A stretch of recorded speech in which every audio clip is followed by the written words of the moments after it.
Hey everyone, and welcome back to The Explainer.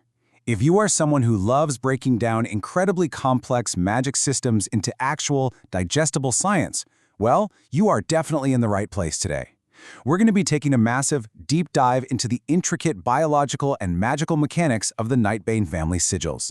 We're going to unpack the exact science, the magical logic, and the high-stakes tactical execution of what I honestly think is one of the most fascinating power systems ever conceived in the source material.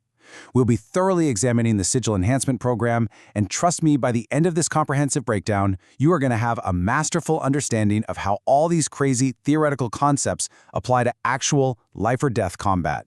Seriously, ponder this impossible scenario for just a second. How can you physically master a martial arts technique you have never ever practiced simply by linking your mind to someone else's? It sounds completely impossible, right? I mean, in the real world, muscle memory takes years of grueling, repetitive, physical practice to build. But what if there was a system that could entirely bypass that biological requirement by literally rewriting your neural pathways on the fly? Take a moment to truly consider the massive biological implications of that kind of power. Well, in today's explainer, we are going to completely reverse engineer the answer to this exact mystery. All right, let's dive right into our roadmap for today. 1. The two bloodline limits. 2. Linking minds and skills. 3. The cost of compatibility. 4. The sigil enhancement trial. And finally, 5. Battling the Calamity Army. Starting off with Section 1, the two bloodline limits, the foundation of Nightbane power. So what exactly are bloodline limits? At their core, they're elemental affinities passed down directly from parent to child. But they do so much more than just let a character cast a basic fireball or manipulate water. They fundamentally dictate a person's physical aptitudes. They determine what physical tasks you are just naturally built for. Crucially, they also determine how resistant, or on the flip side, how vulnerable an individual is to specific diseases or debilitating stat effects, what we gamers would typically call debuffs. Now, you might be wondering, why does this matter so much? Well, from a tactical standpoint, it is absolutely fascinating. Dream Knight superiors rely heavily, and I mean heavily, on this genetic data to formulate their deployment strategies. You obviously want to send a Dream Knight into an environment where their specific bloodline limit thrives, right?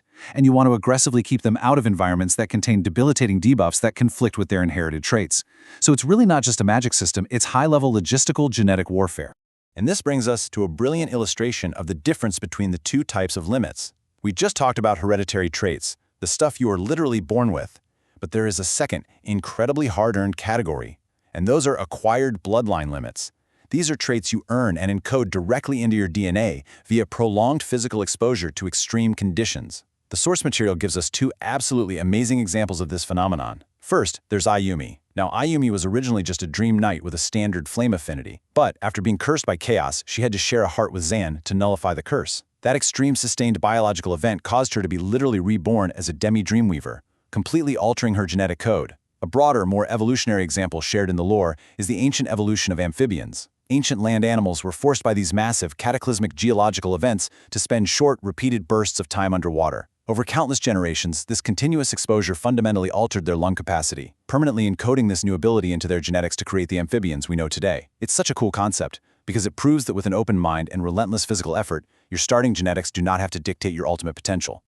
Okay, so applying this biology to our specific subjects today, let's look at the Nightbane family's specific genetic advantages. They are a family of Dreamweavers, and honestly, their biology is wonderfully bizarre. First off, they possess two hearts.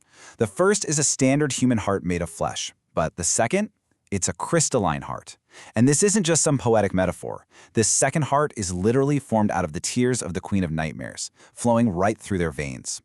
Because of this insane biological reality, they have an absolute natural immunity to the Nightbane, which, if you remember, are creatures that exist solely to slay nightmares. But the trait we are most interested in focusing on today is their very specific ability to share thoughts telepathically amongst family members. Moving right along to Section 2, Linking Minds and Skills, the Pyrostellus Luminaires. The Pyrostellus Luminaires is the specific family sigil granted by their bloodline limit. Let's walk very methodically through exactly how this allows for instant skill mastery, because the biology here is incredible. First, it links minds telepathically. Simple enough. But step 2 is where it gets absolutely crazy. It overrides the brain's logical filters. Normally, you and I process millions of subconscious thoughts a second, but our brains impose these strict logical filters so our bodies aren't overwhelmed trying to physically act out every single fleeting thought. Well, the sigil completely bypasses those safety filters. Step 3. It acts almost like a real-time MRI machine, taking instantaneous snapshots of the brain activity of multiple linked individuals and overlapping them. Think about it. If one person has mastered a complex skill, they literally have more neurons dedicated to that specific task in their brain. The sigil identifies and stimulates those exact parts of the inexperienced person's brain. Finally, we hit step 4. By generating these new neurons on the fly, the sigil effectively shortens the pathways that electrical impulses have to travel. When a neural pathway is long, a task feels incredibly hard. But when a pathway is short, a task bypasses conscious cognitive thought entirely and just becomes sensory memory. It instantly creates a physical reflex out of thin air. They are quite literally building a superhighway of neurons in real time. So, the absolutely crucial point to understand here is how the Pyrostellus luminares utilizes both sets of your body's neurons simultaneously. On the left side here, we have sensory neurons. These are the ones used to transmit cognitive and conceptual knowledge. If I know the detailed history of a specific fighting style, the sigil uses my sensory neurons to dump that conceptual knowledge directly into your brain. You just instantly know it. But on the right side, we have motor neurons. Now these transmit physical abilities and electrical impulses from the brain out to the muscles and joints. Let's say you need to perform a complicated backflip, but you've never done one. If I know how to do it, the sigil bonds our motor neurons together. I perform the action mentally in my head, and those specific motor impulses are transmitted directly to your muscles, physically moving your inexperienced body with the exact grace and precision of a master. It is shared cognitive knowledge, perfectly combined with shared physical puppetry. It's a real game changer. Now for Section 3, the cost of compatibility, friction of the mind. I absolutely love how the source material explains the limitation of this power, because every magic system needs a cost, right? I want to read this quote with the emphasis it really deserves. You can think of psychological compatibility amongst linked souls like a person swimming in a river. It's such a beautiful analogy. When two people have shared ideals, shared interests, and a high psychological affinity for one another, they are essentially swimming with the river's current. The river actually aids them. The only resistance they feel is their own body weight. But if you try to link minds with someone who has conflicting ideals, someone with poor psychological compatibility, you are swimming straight against the current. You have to fight your own weight plus the massive crushing force of the river pushing against you, which quickly leads to total exhaustion. Now, this exhaustion is defined formally in the lore as psychological strain. It's the wasted energy and resistance caused by that poor affinity. You can kind of think of it like basic thermodynamics. When energy transitions from one state to another, friction naturally causes energy loss. If the two linked minds are in perfect harmony, that wasted energy is minimized. If they clash, the friction manifests as severe, debilitating psychological strain. But, and this is where the system is so clever, it offers a backdoor to fix this strain, a technique known as wavelength harmony. Remember earlier when we talked about elemental affinities? Every person has one, and every element has an infinite wavelength range. Because this range is infinite, elements inherently have adjacent wavelengths that overlap with other elements. By linking your elemental affinities via these adjacent, overlapping wavelengths, a truly skilled Dream Knight can completely bypass the friction and strain caused by an otherwise incompatible psychological match. It's exactly like finding a side channel in that rushing river where the water is completely calm and easy to swim through. Let's move to Section 4, the Sigil Enhancement Trial. Let's see how this builds and apply all this complex theory to actual practice. So, our characters are dropped into this grueling survival scenario with incredibly intense pressure. Their HP is constantly dropping, meaning they absolutely must hunt for edible fruits just to survive. Meanwhile, the Weaver of Calamity's army is actively hunting them down and simultaneously trying to destroy the very fruit crops they need to live. To cover enough ground, they have to split up, which means they must heavily consider those overlapping elemental affinities we just talked about to avoid draining each other. And above all else, they must communicate perfectly using the Pyrostellus luminares. Now, you might be wondering about the character Ciela here. She actually isn't a blood relative, so normally she can't use the family sigil at all, but she is equipped with the Fiery Star Heavenly Lights armor, which is this highly advanced, special stardust-covered fabric integrated with the sigil's abilities, allowing her to artificially participate in this intense mental network. So, how exactly do they apply this shared mind link in the field? Through some truly brilliant logical deduction shared in real time. Kieran, Saito, and Ariel from one of the teams. Kieran takes to the air to scout and conserve MP. Now, Saito and Ariel are still way down on the ground, but because of the telepathic mind link, they are seeing exactly what Kieran sees through his own eyes. High above, Chiron spots a flock of carnivorous hawks circling a specific region in the distance. Saito, viewing this feed from the ground, immediately transmits a deduction across the network. Hawks are carnivores. If they are circling an area, they are actively hunting small wild rodents. Chiron instantly receives this and completes the logic puzzle. If there are rodents concentrated in that area, they must be foraging on nuts and fruits on the forest floor. By seamlessly combining their cognitive processes through those sensory neurons we discussed earlier, they quickly locate a massive crop of nut-bearing trees, completely avoiding all the poisonous fruits in the forest. They even test their theory by leaving nuts out overnight for the rodents to eat, confirming beyond a shadow of a doubt that they are safe for consumption.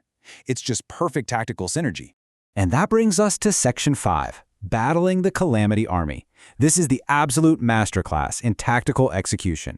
While Chiron's team successfully secures the food supply, San and Ciela head deep into the caves to hunt for fruit bats, hoping the bats will lead them to even more fruit. But instead of bats, they find themselves thrust into the ultimate life-or-death test of the mechanics we've just spent all this time learning. As they navigate the dark forest, a sudden, eerie silence falls over everything. No birds chirping, no insects, no scurrying in the brush. They find a wild rodent, completely frozen stiff on the ground, its back arched in pure terror.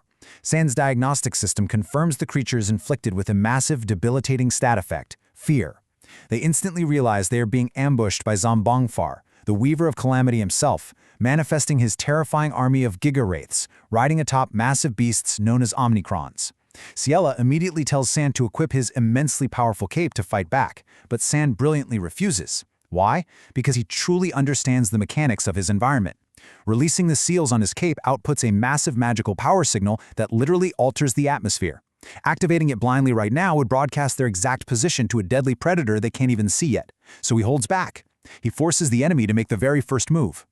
And sure enough, the enemy does make their move. What happens next takes place in mere seconds, but it involves a staggering amount of tactical data sharing over the telepathic mind link.